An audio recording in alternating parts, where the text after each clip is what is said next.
Hello friends, welcome to Vrindavan PSC world. അപ്പോൾ മിക്കവർക്കും മനസ്സിലുണ്ടാകുന്ന ഒരു സംശയമാണ് അസിസ്റ്റന്റ് സെയിൽസ്മാന് വേണ്ടി എങ്ങനെ പഠിച്ചു തുടങ്ങണം എന്നുള്ളത്, അല്ലേ? ഇപ്പോൾ കഴിഞ്ഞ വർഷം തൊട്ട് നമ്മൾ 10th ബേസിസിൽ ഉള്ള എക്സാംസ് വളരെയധികം എഴുതുന്നുണ്ട്. LDC, LGS, ഇപ്പോൾ കഴിഞ്ഞ 10th പ്രിലിംസ് ഒക്കെ എഴുതുന്നുണ്ട്. ഓൾമോസ്റ്റ് സിമിലർ പാറ്റേൺ ആണ് സിലബസിലൊക്കെ പറഞ്ഞിട്ടുള്ളത്, അല്ലേ? എന്നിരുന്നാലും പുതിയൊരു എക്സാമിന് നമ്മൾ പഠിക്കുമ്പോൾ അതേ ഒരു ഫ്രഷ്നസ്സോട് കൂടി പഠിക്കേണ്ടതുണ്ട്. പക്ഷെ നമുക്ക് മനസ്സിലൊരു മടുപ്പ് തോന്നാം. ഒരേ കാര്യങ്ങളൊക്കെ തന്നെയല്ല പഠിക്കുന്നത്, എന്നിട്ട് നമുക്ക് ആ ഒരു റേഞ്ചിലോട്ട് എത്താൻ പറ്റുന്നുണ്ടല്ലോ, നല്ല സ്കോറിംഗിലേക്ക് എത്താൻ പറ്റുന്നുണ്ടല്ലോ, സ്റ്റിൽ നെഗറ്റീവ്സ് കൂടുന്നുണ്ടല്ലോ എന്നുള്ളത്. അപ്പോൾ അതൊക്കെ മാറ്റി നിർത്തി, അതായത് നെഗറ്റീവ്സിന്റെ എണ്ണം കുറച്ച് നമുക്കൊരു 70ക്ക് മുകളിൽ സ്കോർ ചെയ്യാൻ പറ്റുന്ന രീതിയിൽ എങ്ങനെ പഠിച്ചു തുടങ്ങണം എന്നുള്ളതാണ് ഞാൻ പറയാൻ ശ്രമിക്കുന്നത്. ഒരു ഒക്ടോബറിനോട് അടുത്തിട്ടാണല്ലോ ഈ ഒരു എക്സാം നടക്കാൻ പോകുന്നത്. സ്വാഭാവികമായിട്ടും അത്യാവശ്യം ടൈം ഉള്ളത് കൊണ്ട് നമ്മുടെ മൈൻഡിൽ പതുക്കെ മതി എന്നുള്ളൊരു തോന്നലായിരിക്കും ഉണ്ടാവുക. നമുക്ക് എക്സാം അടുത്തു എന്ന് പറയുമ്പോൾ ഉള്ള ഒരു ഫാസ്റ്റ്നെസ്സും ഒരു ഇൻട്രസ്റ്റും ഇപ്പോൾ തോന്നണമെന്നില്ല. 10th പ്രിലിംസ് ഒക്കെ കഴിഞ്ഞവരാണെങ്കിൽ തന്നെ എന്താണ് കുറേയധികം പഠിച്ച് ക്ഷീണിച്ചവർക്ക് വീണ്ടും ഒന്നും കൂടെ അത് തുടങ്ങുന്നതിൽ ഒരു സ്റ്റാർട്ടിങ് ട്രബിൾ ഉണ്ടാവും. പക്ഷെ നമ്മൾ ആ ഒരു ട്രാക്കിൽ എത്തിക്കഴിഞ്ഞാൽ നമുക്ക് ഒരു സ്പീഡ് ഉണ്ടാവും. ഓക്കെ, അപ്പൊ അങ്ങനെ ഒരു തുടങ്ങാൻ കുറച്ചൊരു മനസ്സിലൊരു മടുപ്പ് തോന്നുന്നുണ്ട്. അതായത് ഞാനാണെങ്കിൽ കൂടിയിട്ട് സ്വാഭാവികമായിട്ടും ലേസിനെസ് ഉണ്ടാവും. നമുക്ക് ഇത്രയൊക്കെ നോക്കി കഴിഞ്ഞതല്ലേ, ഇതൊക്കെ തന്നെയല്ലേ നോക്കുന്നത്, നമുക്ക് ഓൾറെഡി അറിയാമല്ലോ എന്നൊക്കെ ഉള്ള ഒരു മൈൻഡിൽ ഉണ്ടാകും നമ്മുടെ മനസ്സിൽ. അപ്പൊ അതൊക്കെ മാറ്റി വെച്ച് നമുക്ക് ഈ ഒരു പരീക്ഷയ്ക്ക് വേണ്ടി അത്യാവശ്യം ഒരു ഇതോടുകൂടി എങ്ങനെ പഠിച്ചു തുടങ്ങണം എന്നുള്ളതാണ് ഞാൻ പറയാൻ ഉദ്ദേശിക്കുന്നത്. ഓക്കെ, അപ്പൊ ഇന്നലെ നടന്ന സെക്രട്ടേറിയറ്റ് OA, അതായത് 10th പ്രിലിംസിന്റെ 3rd സ്റ്റേജിന്റെ എക്സാം പേപ്പർ എല്ലാവരും കണ്ടിട്ടുണ്ടാവും. കഴിഞ്ഞ നടന്ന 2 സ്റ്റേജസിനേക്കാളും കുറച്ചും കൂടി എളുപ്പമായിരുന്നു 3rd സ്റ്റേജ്. ഞാൻ ജസ്റ്റ് ചെയ്ത് നോക്കിയപ്പോൾ തന്നെ 70+ മാർക്സ് എനിക്ക് സ്കോർ ചെയ്യാൻ പറ്റിയിട്ടുണ്ട്. അപ്പൊ തീർച്ചയായിട്ടും അത്യാവശ്യം നല്ലൊരു രീതിയിൽ പ്രിപ്പയർ ചെയ്യുന്ന ഒരാൾക്ക് 85+ന് മുകളിൽ സ്കോർ ചെയ്യാൻ സാധിക്കും. പക്ഷെ നമ്മൾ എന്തുകൊണ്ട് അതിൻ്റെ താഴെ നിൽക്കുന്നു എന്ന് വെച്ച് കഴിഞ്ഞാൽ നെഗറ്റീവ്സ് എന്ന് പറയുന്ന ഒരു വില്ലനാണ് അവിടുത്തെ കാര്യം. ഓക്കെ, നമ്മൾ കുറേയധികം കാര്യങ്ങൾ പഠിക്കുമ്പോൾ നമുക്ക് ആ ഒരു എക്സാം ഹാളിൽ ആ ഒരു എന്താ ഷോർട്ട് സ്പാൻ ഓഫ് ടൈം നമുക്ക് ഇവിടെ കിട്ടുന്ന ആ ഒരു കൂൾ മൈൻഡും അല്ലെങ്കിൽ ആ ഒരു ടൈം മാനേജ്മെന്റും എക്സാം ഹാളിൽ നമുക്ക് കിട്ടണമെന്നില്ല. ഓക്കെ, നമ്മുടെ മനസ്സിൽ ടൈം എന്നുള്ളൊരു കൺസ്ട്രെയിനും ഉണ്ട്, അതുപോലെ തന്നെ എന്താണ് ഒരു ടെൻഷനും ഉണ്ട്. കറക്റ്റ് ഇത്ര എണ്ണത്തിന് മുകളിൽ പോകണമല്ലോ, ശരിയാവണമല്ലോ എന്നുള്ളതൊക്കെ. അപ്പൊ അതുകൊണ്ട് നെഗറ്റീവ്സ് എന്ന് പറയുന്ന ഒരു സാധനമാണ് നമ്മളുടെ മാർക്സ് വളരെയധികം ഡ്രോപ്പ് ചെയ്യിക്കുന്ന ഒരു സംഭവം. ഓക്കെ, അപ്പോൾ അങ്ങനെ ഒരു നെഗറ്റീവ്സ് ഒട്ടും തന്നെ വരാത്ത ഒരാൾക്ക് 85+ന് മുകളിൽ മാർക്സ് സ്കോർ ചെയ്യാൻ പറ്റും. അപ്പൊ ഏറ്റവും നമ്മൾ ആദ്യം ശ്രദ്ധിക്കേണ്ടത് ഈ നെഗറ്റീവ്സിന്റെ എണ്ണം കുറച്ച് നമുക്ക് എങ്ങനെ നല്ല രീതിയിൽ സ്കോർ ചെയ്യാം എന്നുള്ളതാണ്. ഓക്കെ, അതിന് പരിശീലനം തീർച്ചയായിട്ടും വേണം. ഓക്കെ, നല്ലവണ്ണം പ്രാക്ടീസ് ചെയ്യേണ്ടത്. അത് ഒരേ സമയം നെഗറ്റീവ്സ് കുറയ്ക്കണം. നമ്മൾ ആ ഒരു ടൈം, അതായത് ആ ഒരു പറഞ്ഞിരിക്കുന്ന ടൈമിനുള്ളിൽ നമുക്ക് ഫാസ്റ്റ് ആയിട്ട് ബബിൾ ചെയ്ത് കാര്യങ്ങൾ ചെയ്ത് അവസാനിപ്പിക്കാനും വരണം. അപ്പൊ മിക്കവരും നമുക്ക് നോക്കി കണ്ടാൽ നമുക്ക് തോന്നും, മിക്കവരും ചെയ്ത് കഴിഞ്ഞിരിക്കുന്നവർ കാണാറുണ്ടല്ലേ, അവര് ഒന്നില്ലെങ്കിൽ സ്പീഡായിട്ട് ചെയ്തിട്ടുള്ളവരായിരിക്കും, ശ്രമിച്ചിട്ടുള്ളവരായിരിക്കും, പ്രാക്ടീസ് ചെയ്തിട്ടുള്ളവരായിരിക്കും. അല്ലെങ്കിൽ എന്താണ് വേഗം അപ്പോഴത്തെ ഒരു ഇതില് വേഗം ചെയ്ത് അങ്ങനെ ചെയ്യുന്നവരായിരിക്കും. ഓക്കെ, അപ്പോൾ എനിവേസ് കൂടുതലും ആൾക്കാർ എന്താണ് പ്രാക്ടീസ് ആയിരിക്കും, പ്രാക്ടീസ് കൊണ്ട് പെട്ടെന്ന് ചെയ്ത് അവസാനിപ്പിക്കുന്നവരുണ്ട്. പക്ഷെ ലാസ്റ്റ് മൊമെന്റ് വരെ ഇരുന്ന് ചെയ്യുന്നവരുണ്ട്. എന്ന് വെച്ച് ഈ 2 കൂട്ടരും അല്ലെങ്കിൽ എന്താണ് ലാസ്റ്റ് മൊമെന്റ് വരെ നിന്ന് ആ ഒരു ധൃതിയിൽ ചെയ്യുന്നവര് അതായത് ബാക്കോട്ട് പോകണമെന്നില്ല കേട്ടോ. അവര് ആ ലാസ്റ്റ് മൊമെന്റ് വരെ ചിന്തിച്ച് ചെയ്യുന്നത് വരെ ചിലപ്പോൾ ശരിയാവും. നമ്മുടെ ലക്ക് എന്ന് പറയുന്ന ഒരു ഫാക്ടറും കൂടി ഉണ്ടെന്ന് വേണമെങ്കിൽ പറയാം. ഓക്കെ, അപ്പോൾ ഇപ്പൊ ഇന്നലെ നടന്ന ആ ഒരു എക്സാമിൽ നമ്മൾ പറഞ്ഞിരുന്ന ഒരു 50+ ക്വസ്റ്റ്യൻസോളം ചോദിച്ചിട്ടുണ്ട്. ഓക്കെ, ഞാൻ മുൻപത്തെ കുറേയധികം വീഡിയോസുകളിലായിട്ട് ചോദിക്കും എന്ന് പറഞ്ഞിട്ടുള്ള ഒരു 50+ ക്വസ്റ്റ്യൻസ് അതിലുണ്ട്. എക്സെപ്റ്റ് മാത്സിലെ 20 ചോദ്യങ്ങൾ മാറ്റി നിർത്തി കഴിഞ്ഞ് കഴിഞ്ഞാൽ 50+ ആണ് ഞാൻ ഈ പറയുന്നത്. ഓക്കെ, അപ്പൊ ഏകദേശം ഇപ്പൊ തന്നെ മാർക്സ് നമുക്ക് 70+ ആയി. ബാക്കിയുള്ളത് നമ്മളുടെ ഐഡിയ, നമ്മൾക്ക് ഉള്ള ഒരു എന്താണ് ഓരോ ഡേ ടു ഡേ അഫയേഴ്സിനെ കുറിച്ചുള്ള ഒരു കുറച്ച് ധാരണയും, അതായത് നമ്മുടെ ചുറ്റും നടക്കുന്ന കാര്യങ്ങൾ, അതായത് അത്യാവശ്യം അറിവും ഒക്കെ ഉണ്ടെങ്കിൽ നമുക്ക് ആൻസർ ചെയ്യാൻ പറ്റുന്ന രീതിയിലുള്ള കുറെ കാര്യങ്ങളുണ്ട്. ഓക്കെ, പിന്നെ കോമൺ സെൻസിൽ നമുക്ക് ആൻസർ ചെയ്യാൻ പറ്റുന്ന കുറച്ച് കാര്യങ്ങൾ. അപ്പൊ തീർച്ചയായിട്ടും നല്ലൊരു രീതിയിൽ സ്കോറിംഗിലേക്ക് എത്താൻ സാധിക്കും. അപ്പൊ എനിക്ക് എന്തുകൊണ്ട് ഈ 50+ ക്വസ്റ്റ്യൻസ് അല്ലെങ്കിൽ ആ ഒരു അത്രത്തോളം ഇപ്പൊ ഈ ക്വസ്റ്റ്യൻസ് പ്രഡിക്ട് ചെയ്ത് നമ്മൾ നോക്കിക്കഴിഞ്ഞാൽ ആ പ്രഡിക്ഷൻ ലിസ്റ്റിൽ എണ്ണം കൂടി വരിക. അതായത് ആദ്യം കുറച്ച് 38+ ക്വസ്റ്റ്യൻസ് ആണ് എനിക്ക് പറയാൻ സാധിച്ചത്. ഫസ്റ്റ് സ്റ്റേജിൽ ഞാൻ നോക്കിയപ്പോൾ, സെക്കൻഡ് സ്റ്റേജിൽ 48+ ഉണ്ട്, 3rd സ്റ്റേജിൽ 3. ഇത് പറയാൻ സാധിക്കുന്നത് നമുക്ക് എന്താണ് നമ്മൾ ആ മുൻപ് നടന്ന കുറേയധികം പേപ്പേഴ്സ് അനലൈസ് ചെയ്തിട്ട് നോക്കുന്നത് കൊണ്ടാണ്. അപ്പോൾ എനിക്ക് സാധിക്കുമെങ്കിൽ നിങ്ങൾക്കും എന്ത് ചെയ്യാൻ പറ്റും, അതേപോലെ ചെയ്യാൻ പറ്റും. അപ്പൊ അതിനാദ്യം ചെയ്യേണ്ട ഒരു കാര്യം ഞാൻ മനസ്സിലാക്കുന്നത് ഇതാണ്. ഫസ്റ്റ് നമ്മളിപ്പോ ഈ ഒരു എക്സാമിനാണെങ്കിൽ കൂടി ശ്രദ്ധിക്കേണ്ട ഒരു കാര്യം, ഇതുവരെ നടന്ന എല്ലാ പ്രീവിയസ് ഇയർ ക്വസ്റ്റ്യൻ പേപ്പേഴ്സും ഒന്ന് ആൻസർ ചെയ്യുക. ഓക്കെ, ചിലപ്പോൾ നമ്മൾ ആ ഒരു ടൈമിൽ ആൻസർ ചെയ്തിട്ടുണ്ടായിരിക്കാം. ഇപ്പൊ ആ എക്സാം നടന്ന ടൈമിൽ നമ്മൾ ആൻസർ ചെയ്തിട്ടുണ്ടായിരിക്കാം, അതിന്റെ ആൻസേഴ്സ് ഒക്കെ നോക്കി വെച്ചിട്ടുണ്ടായിരിക്കാം. പക്ഷെ ഇപ്പോൾ നമ്മുടെ മെമ്മറിയിൽ അത് ഉണ്ടാവണമെന്ന് നിർബന്ധമില്ലല്ലോ. അപ്പം ഇപ്പോൾ LDCയുടെ കുറേയധികം സ്റ്റേജസ് നടന്നു, LGSന്റെ നടന്നു, ഇപ്പോൾ ഈ 10th പ്രിലിംസിന്റെ ഇപ്പോൾ ഒരു സ്റ്റേജും കൂടെ കഴിഞ്ഞു അല്ലെ. ഇതുപോലെ കുറേയധികം എക്സാംസിന്റെ നടന്നിട്ടുണ്ട്. ഇതിൻ്റെ എല്ലാ ക്വസ്റ്റ്യൻ പേപ്പേഴ്സും നിങ്ങളൊന്ന് ഇരുന്ന് ആൻസർ ചെയ്യാൻ ശ്രമിക്കുക. ഇപ്പോൾ ഞാൻ മുമ്പത്തിലും പറഞ്ഞിട്ടുണ്ട്, നമുക്ക് എന്താണ് OMR ബുക്ക്ലെറ്റോ അല്ലെങ്കിൽ എന്താണ് പേപ്പേഴ്സ് ആയിട്ട് അങ്ങനത്തെ വലുതും പ്രാക്ടീസ് ചെയ്ത് ശ്രമിക്കുകയാണെങ്കിൽ നമുക്ക് ആ സ്പീഡ് എന്ന് പറയുന്ന ഒരു സംഭവം എന്താണ് കുറച്ചൊന്ന് കൺട്രോൾ ചെയ്യാൻ പറ്റും. ഓക്കെ, ആ സ്പീഡിൽ നമുക്ക് കാര്യങ്ങൾ ആൻസർ ചെയ്യാൻ പറ്റും. വെറുതെ ടിക്കറ്റ് എന്ന് ആൻസർ ചെയ്ത് ശീലിക്കണേക്കാളും നല്ലത് നമ്മൾ ആ ഒരു ടൈമിനുള്ളിൽ ബബിൾ ചെയ്ത് തന്നെ ആൻസർ ചെയ്യാൻ ശ്രമിക്കുന്നതാണ്. ഓക്കെ, അപ്പോൾ ഇത്രയും പേപ്പേഴ്സ് അപ്പോൾ ഫ്രഷ് ആയിട്ട് നമുക്ക് പെട്ടെന്ന് പഠിച്ചു തുടങ്ങാനൊരു മൈൻഡ് ഇല്ലെങ്കിൽ നമ്മൾ ആദ്യമേ എന്ത് ചെയ്യാവുന്ന ക്വസ്റ്റ്യൻ പേപ്പേഴ്സ് ഒക്കെ ഒന്ന് ആൻസർ ചെയ്യും. ഇപ്പോൾ നമ്മുടെ മൈൻഡിൽ എന്തൊക്കെയുണ്ട്, പ്രസന്റ് ഇത്രയൊക്കെ പഠിച്ചു വന്നതല്ലേ, കുറേയധികം എക്സാംസ് എഴുതി ഇതാക്കിയതല്ലേ, അപ്പോൾ എന്തൊക്കെ കാര്യങ്ങൾ മൈൻഡിലുണ്ട്, നമ്മുടെ ഇപ്പോഴത്തെ ലെവൽ എന്താണ് അറ്റ് പ്രസന്റ് എന്ന് അറിയാൻ ജസ്റ്റ് കുറച്ച് ക്വസ്റ്റ്യൻ പേപ്പേഴ്സ് ആൻസർ ചെയ്ത് നോക്കാം. ഇപ്പോൾ ഈ 10th പ്രിലിംസ് കഴിഞ്ഞ എക്സാമിൻ്റെ തന്നെ നിങ്ങൾ നോക്കുകയാണെങ്കിൽ LGSന്റെ ഡിഫറെൻറ്റ് സ്റ്റേജസിൽ നടന്ന എക്സാം പേപ്പേഴ്സ് ചെയ്തവർക്ക് അറിയാൻ പറ്റും. എന്താണ് കുറച്ചൊക്കെ ക്വസ്റ്റ്യൻസ് അതിൽ നിന്നുള്ള റിപ്പീറ്റ് ചെയ്തിട്ടുള്ള ഇതിൽ ചോദിച്ചിട്ടുണ്ട്. ഓക്കെ, LDCD നിന്നും റിപ്പീറ്റ് ചെയ്ത് ചോദിച്ചിട്ടുണ്ട്. അപ്പോൾ മിക്കതും നമുക്ക് കുറച്ചധികം കാര്യങ്ങളൊക്കെ എന്താണ് ക്വസ്റ്റ്യൻ പേപ്പേഴ്സ് മനസ്സിലാക്കിയാൽ തന്നെ ആൻസർ ചെയ്യാൻ പറ്റും. കാരണം റിപ്പീറ്റഡ് ആയിട്ട് വരുന്ന കുറേയധികം ക്വസ്റ്റ്യൻസ് ഉണ്ട്. ഇപ്പോൾ PSC പഠിക്കുന്നവർക്ക് അത് കൃത്യമായിട്ട് മനസ്സിലാക്കാൻ സാധിക്കും. റെപ്പറ്റീഷൻ കുറേ വരാറുണ്ട്, ചോദ്യങ്ങൾ സ്ഥിരമാണത്. ഓക്കെ, അത് ഓൾറെഡി നമ്മുടെ മൈൻഡിൽ ഉള്ള കാര്യങ്ങളായിരിക്കും. കാരണം അപ്പം അങ്ങനത്തെ ആ ഒരു റെപ്പറ്റീഷൻ വഴി വരുന്ന ചോദ്യങ്ങൾ നമുക്ക് ആ ഒരു ഏരിയയിൽ നിന്നുള്ള മാർക്സ് ഫുൾ സ്കോർ ചെയ്യണമെങ്കിൽ ധാരാളം ചോദ്യ പേപ്പർ നമ്മൾ കണ്ട് ശീലിക്കണം, ചെയ്ത് ശീലിച്ചാലുള്ള ഗുണം ഒന്ന്, സ്പീഡ് എന്ന് പറയുന്ന സാധനം നമുക്ക് പെട്ടെന്ന് ആൻസർ ചെയ്യാൻ സാധിക്കും.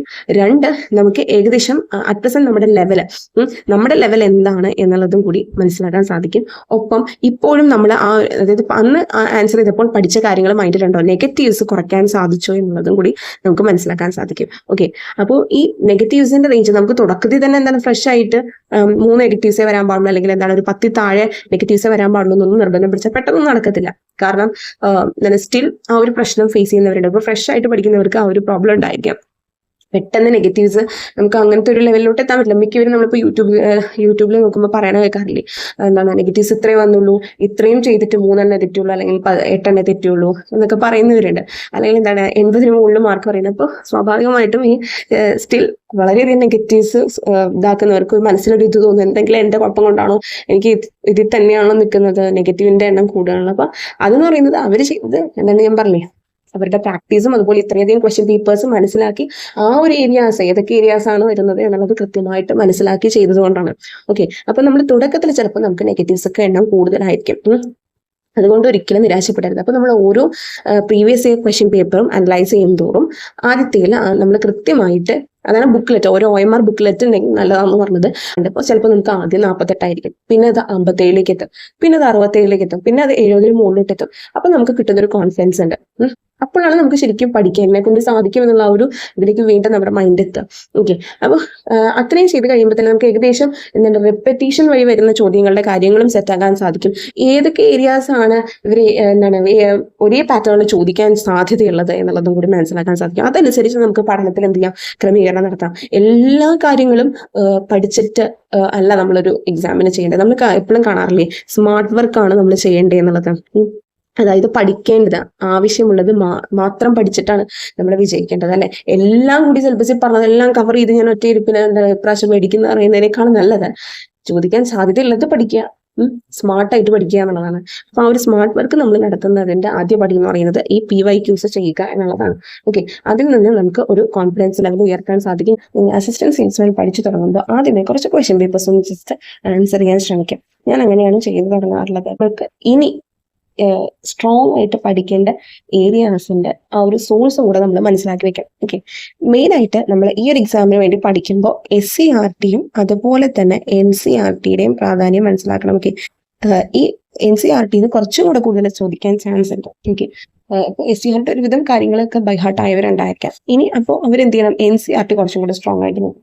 അപ്പോൾ ഈ പറഞ്ഞ സിലബസ് പ്രകാരമുള്ള ചാപ്റ്റേഴ്സ്, ഓക്കെ, അപ്പോൾ നമ്മൾ ഈ കാണുന്ന സിലബസ് ഉണ്ടല്ലോ, ഇത് പ്രകാരമുള്ള ചാപ്റ്റേഴ്സ് നമ്മൾ LDCക്ക് പറഞ്ഞിട്ടുണ്ട് ഏതൊക്കെയാണ്. അതേ ചാപ്റ്റേഴ്സ് ഞാൻ മുൻപ് വീഡിയോസ് ചെയ്തിട്ടുണ്ട്, കറസ്പോണ്ടിങ് ചാപ്റ്റേഴ്സ് SCERT ഏതാണെന്നുള്ളത്. ഓക്കെ, അപ്പോൾ അത് കാണാത്തവർ കൃത്യമായിട്ട് SCERT ചാപ്റ്റേഴ്സ് ഒന്ന് മാർക്ക് ചെയ്യാം. ഒപ്പം NCERTയുടെയും കൂടെ ഒന്ന് നോക്കുന്നത് നല്ലതായിരിക്കും. അത് വെച്ചിട്ടാണ് പല കാര്യങ്ങളും എന്ത് ചെയ്യുന്നത്, ചോദിക്കുന്നത്. അപ്പോൾ പഠിച്ചു തുടങ്ങുന്നവർ തീർച്ചയായിട്ടും NCERT വായിച്ചും കൂടെ തുടങ്ങാൻ ശ്രമിക്കാം. ഈ പറയുന്ന PYQs ചെയ്യുന്നതിനോടൊപ്പം NCERTയും കൂടെ കുറച്ച് വായിക്കാൻ ശ്രമിക്കുക. അപ്പോൾ നമുക്ക് മനസ്സിലാകും ആ ഒരു ഏരിയയിൽ നിന്ന് നല്ലോണം ചോദിക്കുന്നുണ്ട് സ്റ്റേറ്റ്മെന്റ് ലെവൽ ക്വസ്റ്റ്യൻസ് എന്നുള്ളത്. ഓക്കെ, കൂടുതൽ കോൺസെൻട്രേറ്റ് ചെയ്യേണ്ട NCERT ചാപ്റ്റേഴ്സ് ഞാൻ ഒന്നും കൂടെ നോക്കിയിട്ട് പറയാം കേട്ടോ. എസ്പെഷ്യലി ഇപ്പോൾ പലരും പറയുന്നത് ഇപ്പോൾ +1 +2 നോക്കണമെന്ന് പറയുന്നുണ്ട്. അതുപോലെ തന്നെ എന്താണ് 8, 9, 10 അതൊക്കെ ശ്രദ്ധിക്കണമെന്ന് പറയുന്നുണ്ട്. അപ്പോൾ ഒന്നും കൂടെ ക്രിസ്പായിട്ട് നമുക്കിപ്പോൾ ഓരോ സബ്ജക്റ്റ് വൈസ് ഏതൊക്കെയാണ് നോക്കേണ്ടതെന്നുള്ളത് ഞാൻ ഒന്നും കൂടെ നോക്കിയിട്ട് പറയാം. അപ്പോൾ SCERT പ്ലസ് NCERT കൃത്യമായിട്ട് നോക്കുക. ഓക്കെ, പഠിച്ചു തുടങ്ങുന്നവർ കേട്ടോ.